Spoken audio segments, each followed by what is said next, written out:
এই আন্দোলনে সবাই মিলে বুক পাইতে দিলাম, সবাই মিলে মরল।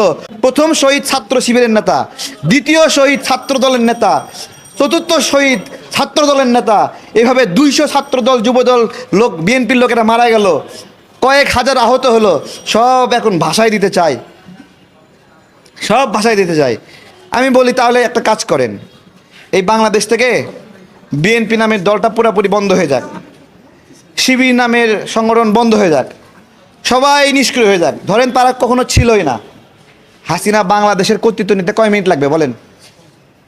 কয় মিনিট লাগবে? কয় মিনিটের উত্তেজনা ধরে রাখতে পারবে এই সমন্বয়ক নামের কয়েকজন ছাত্রলীগ নেতা? আমি গতকাল ফেসদেবী বলে বলছিলাম, আসিফ নাহিদ না থাকলে আন্দোলন বিক্রি হয়ে যেত। আমি এখনও বলতেছি, আসিফ নাহিদ না থাকলে আন্দোলন বিক্রি হয়ে যেত। আমার মতো আপনারাও দুশ্চিন্তায় ছিলেন।